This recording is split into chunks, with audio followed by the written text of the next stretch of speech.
This is going to be a new unit. We're moving past Islam.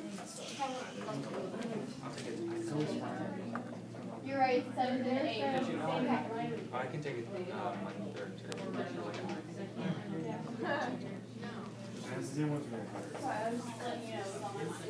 Okay, so we are talking today about the Byzantine and medieval Europe. Okay, so Byzantine Empire. Now, medieval Europe, there's kind of this period, and it's called, let me just kind of a little diagram here. It is the Middle Ages, this era, and it's a span of about 1,000 years. Now, it's broken up. We have the early Middle Ages, and you'll need to know these dates, so make sure you write them down. 500 to 1050. We've got the High Middle Ages.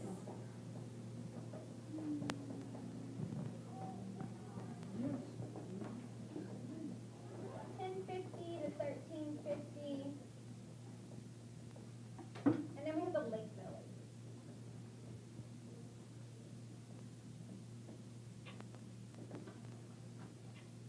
What does that give you?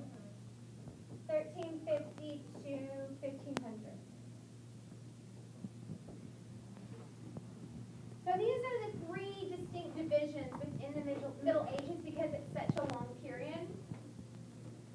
It overlaps with the Renaissance, which we'll talk about later. The Renaissance occurs here. You want to make note, but we'll get there later. You don't need to know this really, but I need to tell you. Okay, this first period, the early Middle Ages, is what's also known as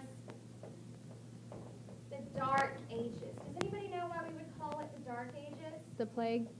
Okay, there was the plague. What else? Whenever we refer to the Dark Ages, it kind of refers to a period of time when maybe we don't know a lot about the period, or it's a period of a lot of kind of turmoil, division, invasion, a lot of extreme progress in this era. Okay? Let's see. The first period of the Dark Ages are so called because after the collapse of Rome, the elements of civilization essentially fell apart. So we saw this height of the Romans and the Greeks, and then something occurs. There's a lot of invasion, and things just kind of fall apart.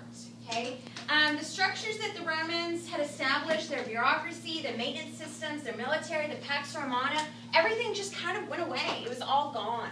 And we don't have as many records in this era. Okay? So again, any area that's the Dark Ages is called so because of that. Because if we don't have a lot of information, we don't know what's going on. So they're sort of in the dark. Okay? Can I write that down? Yeah, write down.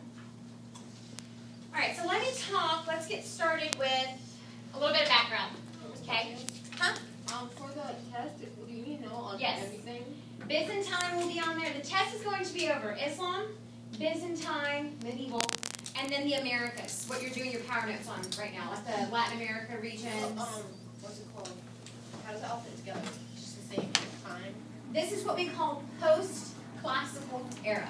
Okay, so we have the classical era, which was the Romans, the Huns, the Qin, and now this is post-classical. This is after the fall of Rome. So even if they don't fit together, they don't fit at the same time. Yes, exactly. So it is kind of weird. We kind of skip around because we talked about Islam, and we talked about Islam occurring. Muhammad at, when was his prophecy? Is 630 or something like that. And then we're going back to 500. So, and the fall of Rome was in 350 CE. Does that make sense? It'll make more sense as we go through it. Oh yeah, yeah. We still have another week and a half before the test, so we'll get that in. Okay? All right. So let me give you some background. We're going to kind of break this up into west versus east. Okay, as Mr. Byzantine said, west side, east side. Yeah.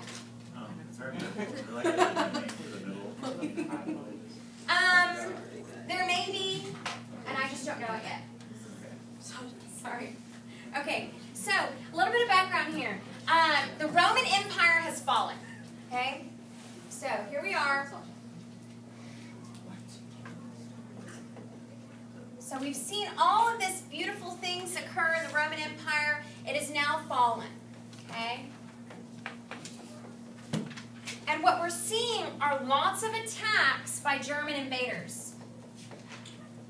Or Germanic is what we say. Vikings? Some of which, yes, we're going to get to the Vikings. You're correct. Particularly in Western Europe. Okay, so Spain, France, what we know, they're kind of they're being attacked. Okay, so there's a lot of instability in this area.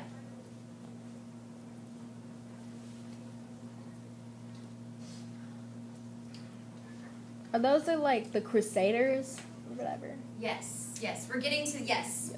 Okay. Okay. Well, to tell you the truth, yes. My mind's going so many different places. All right, so we have this. Mm-hmm. Okay, I'm going to erase.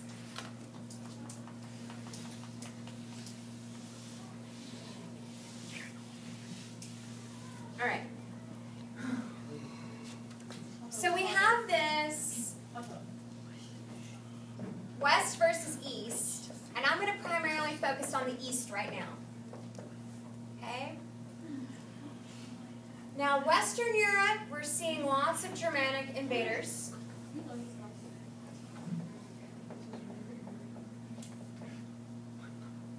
So let's think here, the Franks, Charlemagne. But right now, I want to focus on the east. And this is going to be the Byzantine Empire.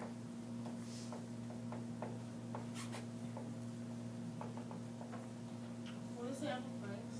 Yes. What is that? Oh, Charlemagne. So the Byzantine Empire is primarily this area near Greece, Anatolia, which is what we know as Turkey, which later gets taken over by whom? Does anybody know? The Ottomans? Yes, the Ottoman Empire. Northern Africa, like Carthage area. And I put Egypt, even though that is part of Africa. Okay? So this is what we're talking about. So the fall of Rome occurs, the empire collapses, the west part of Europe goes under several attacks, and the east side becomes the Byzantine Empire. So it's kind of what we would consider, our textbook says, New Rome. Okay? Now, at this point in time, Constantine is who is in control. Okay, Constantine. Remember Constantine from the Roman Empire? Mm-hmm. Okay, so he establishes this Byzantine Empire, and he also establishes the city of Constantinople.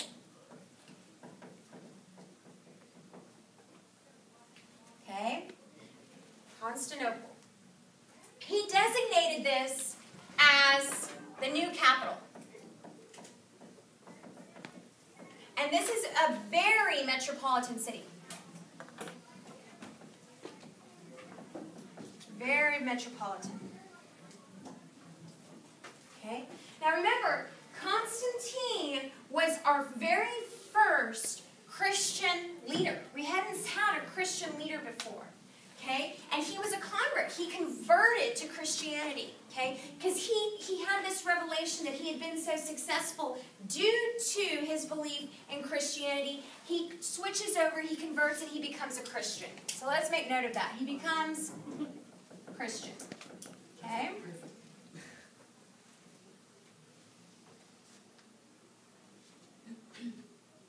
And I want you to know these dates too. Let's put this in here. Just kind of somewhere in the middle. You'll need to know this.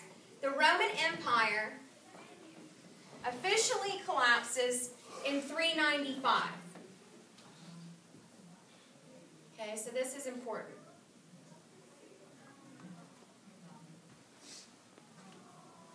CE? Yes.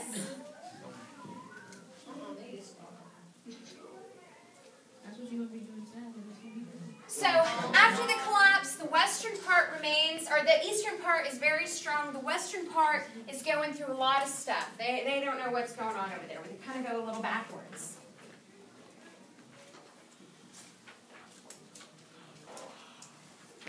Okay?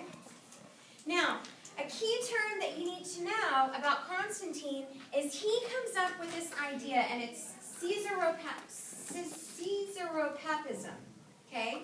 So, Caesaropapism means, and some of you guys probably wrote this down. You'll need to know it.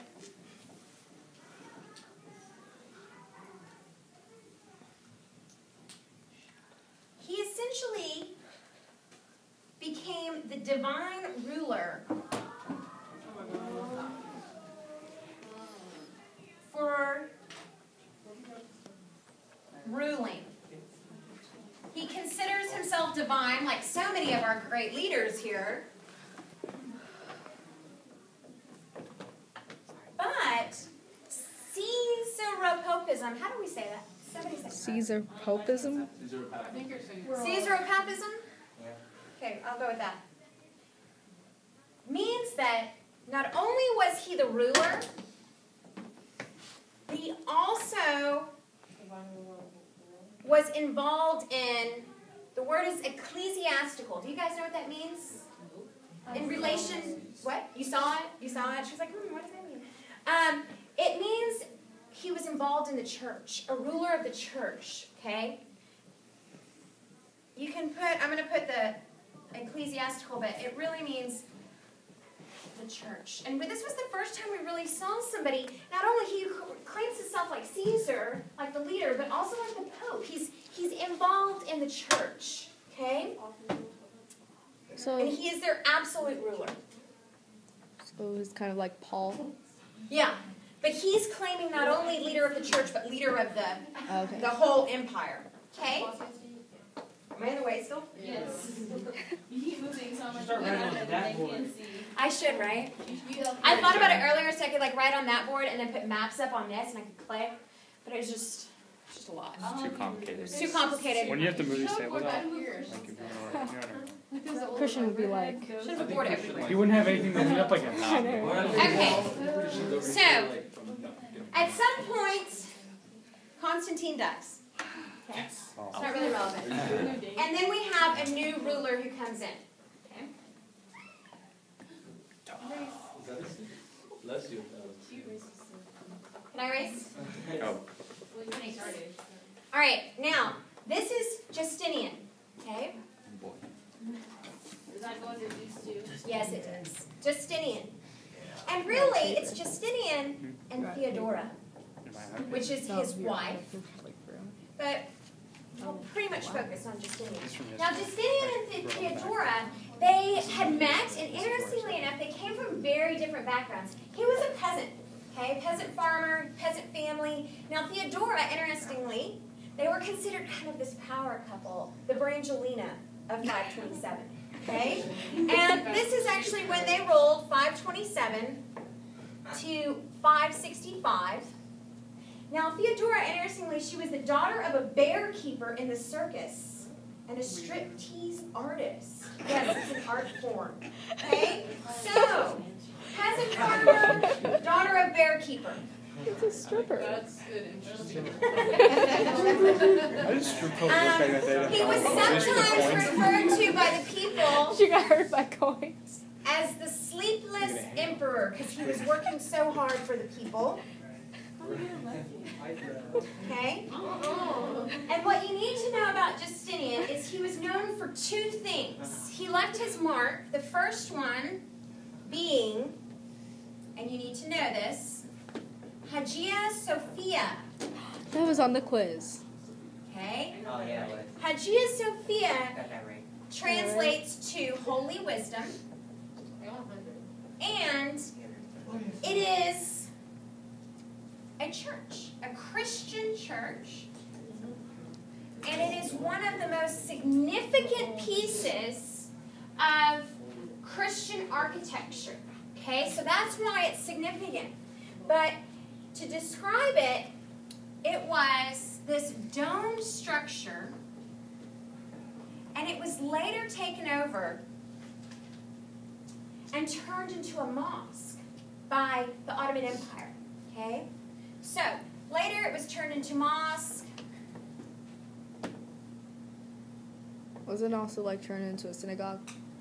I don't know about that. I know it was turned into a mosque by the Ottomans, okay?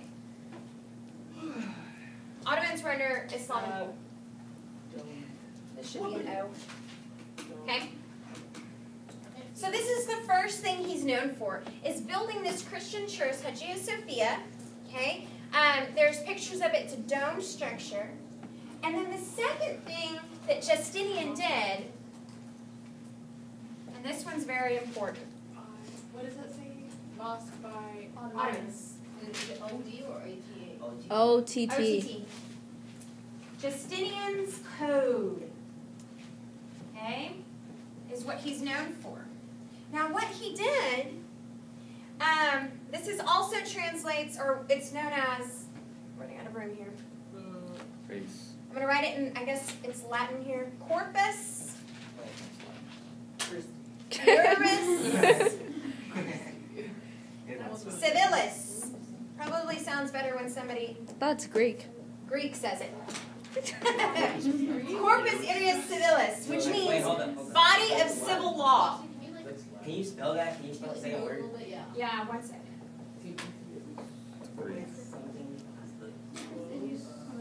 Okay, Corpus, C-O-R-P-U-S, Iuris, I-U-R-I-S, Civilis, C-I-V-I-L-I-S. So body of Of civil law. I'm going to add more to the list. Cool. At some point, yes. You got 5 minutes on here. Okay, so yeah, let's explain what this is. So Justinian's Code, what it did was, remember Roman law, it was kind of like the most superior, the greatest branches, and what happened is it had been changed so many times over the years. There had been things added, things changed, and he went in and he says, thank you, he says, you know what, we really need to go in and we need to clean this up and we need to kind of edit it and really make it something significant. And it says here in my notes, Justinian's Code has influenced most of Europe, Japan, and Louisiana. Strange. And in essence, Really started to talk about Justinian's Code, Justinian, I want you to know about him too, let's make a note. His essential goal was he really wanted to try and conquer the West, but he ended up failing. He was unable to do that. So, his goal was, What was Justinian's Code though? oh, it's this law here. It's just him going in, revised Roman law because it had become very confusing. That's what his code was. He revised Roman law. So we can say that. Revised Roman law. And, let's see. What do you want to do? Remember his goal was I spelled gold wrong. conquer West, and this was a fail. Okay? The fail? Fail. Loser. He's not a loser. It's pretty much a loser. It's like Napoleon. Yeah, Napoleon's a loser. Yeah. Yes. Yes. Do we have to learn about him? Coach B, What? do we have to learn about Napoleon Bonaparte or whatever? Napoleon? Yeah. Oh, yeah. Americans are number one. He's a loser. True. Oh, one more thing to add about Justinian. Under Justinian, what happened? A plague. The plague, right? So we can have Bubonic. that. Let's just, everyone got Yeah, it, everyone died. Yeah. Like 90% of the population or something. What? The black plague and the bubonic plague. Bubonic plague. Bubonic. Oh. Plague. So the third thing would be The plague. the plague. It would say bubonic plague. Bourbonic. Okay, so just a little bit. Justinian directed legal experts to complete a complete code of laws based on the laws of ancient Rome. This body of civil law, the Justinian Code, served the empire for 900 years. Justinian also worked at making Constantinople a strong but also beautiful capital. He built high, sturdy walls to protect the city from attack. He constructed a huge palace, public baths, courts, schools, hospitals, and many churches. The main street of the city was lined with shops and open-air markets. People bought and sold goods from Asia, Africa, and Europe. In 532, riots broke out against the empire. Justinian's troops maintained control of the city, killing thousands of rioters. Justinian rebuilt the church Hagia Sophia, and it became the most beautiful church in the Christian world. Okay? So, Good job, buddy. that's what we need to know about Justinian. So real quick, let's recap. What do we know about Justinian? Who is he? What did he do? Nadine. Justinian. What did he do? His goal was to conquer the West, but he failed, and he did the Hagia Sophia and Justine's Code. Very good. Very good. Okay. We'll talk about Islam, the threat of Islam. But before we do that, let's talk about His wife was a stripper. daughter of a bear circus bear keeper. Okay. Now we'll get back to the West later, but let's talk about a new subtopic. Background. He just, I don't know, he just worked his way up the ranks. Okay.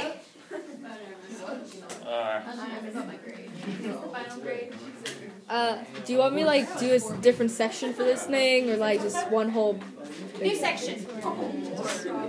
However you want to write it. Okay, I'm like. This is gonna be awkward to cut out.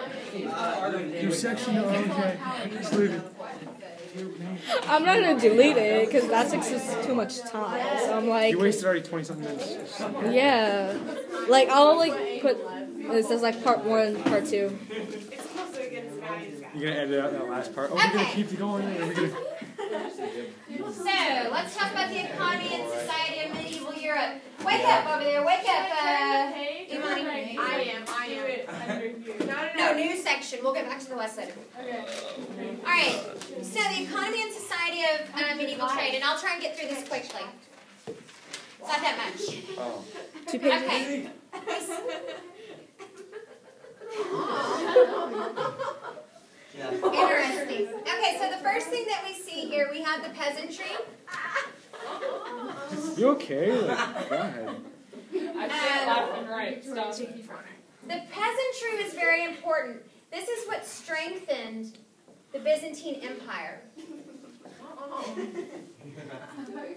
Now, during this time of prosperity, we see that the class of free peasants is flourishing. So, in essence, these guys are free. They're working for the biz. Because they're protecting them, but they're providing agricultural surplus. Okay? So they're providing agricultural surplus. Now, what happens when we have an agricultural surplus? Population increase. Population increases, people are eating, things are good. It's a good time for This them. happens all the time. So they are really the foundation for the Byzantine prosperity. They're really, really helping them. But we'll talk about feudalism in a minute and what the peasants and feudalism and how it all tie together. The other thing that we see for economy is we see manufacturing occurring.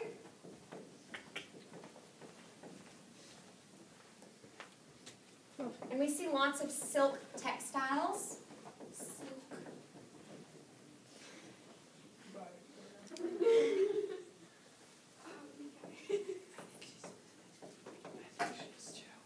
Byzantine trade. We're beginning to trade silk as well as porcelain. From China. You're all really fast. Okay, I'll slow Slow your rolls. down. And the Byzantine Empire was successful. Oh my goodness. Yeah, like this is really funny story. You don't have to edit this. Victoria, you let it out. Let's let it out. You know she's videotaping. So, Victoria, you calm.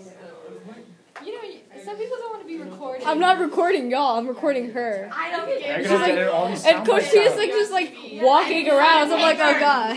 It's gonna be awkward. You're gonna have to edit all this sound bites out. No. I don't care. They're gonna be on tapes. I'm not. That's too much time. I'm gonna sue you, I don't have. I have the technology. For you talking during a taping. All right, so let's finish this out so we can move on. I'm almost finished. I know we're losing attention.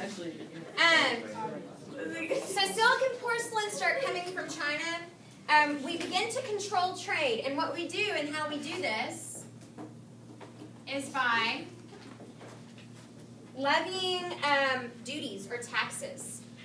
Duties. So anything that came through the biz was taxed on merchandise that traveled through. So while they're flourishing, at the same time, Western Europe is struggling. From this? No, Well, from not the just from plague. this, but they're just struggling overall. They're being invaded upon. They're dying. Okay, I got a question. Yeah. Oh wow. Okay, how Oh, what would- happened? Now you're gonna have to edit it out. Ooh. I don't know. That's like you put on. So You bright. keep tapping it, and that's how brightness goes up. You do Well, realize. yes, I know, but like, stop talking, please. All right, last part. It's not working out. And this is it. Now, while we're talking about the economy, this is pretty much in the east. So you guys know this. This is the east. Now, in the west, what we're seeing is a couple of things. Although they're struggling, they happen to have agricultural innovations. Victoria. The first one is the heavy plow. This for the West? Yes, although struggling, they do have agricultural innovations. It had heavy metal tips that broke up soil and networks of weeds. This leads to greater production. Are we still in the Dark Ages? Oh yeah. Okay. Question. For the West? Is this what we're for the trade, for economy, or is this for the West or the West? I'm sorry. I'm so confused. What? Okay, This is for both. The first part was east. Now I'm talking about the west. Wait, that's for trade though. Yeah, just trade. It's not for the what we were just going for. Now, So this is what we're reading right now, or is this from still last right now? right now we're talking about Americas, like Latin America. No, this is what we just No, did. you know how to take notes? That's like a Yeah. Yeah. I'm making it crazy. now. Okay. And then the other invention that is extremely important and that you will probably see on a test somewhere is the horse collar. Now this is very important because primarily they had relied on oxen and slower animals to plow. But now with the horse collar they can actually use the horses who were faster. And what this did was it was a device that they were able to put on the shoulders of the horse. So you can't really necessarily put it here on the throat because if they pull, what's going to happen? It's going to choke. But it was a device that went on the shoulders that allowed them to pull and not choke themselves, yet really be able to plow and do it quickly. So, What are you going to write for that? I'm going to say they could rely less on oxen and more on speedier horses. Speedier. I think that's a word. Get it. That movie makes me cry. Are we gonna go with faster? 'Cause I can't.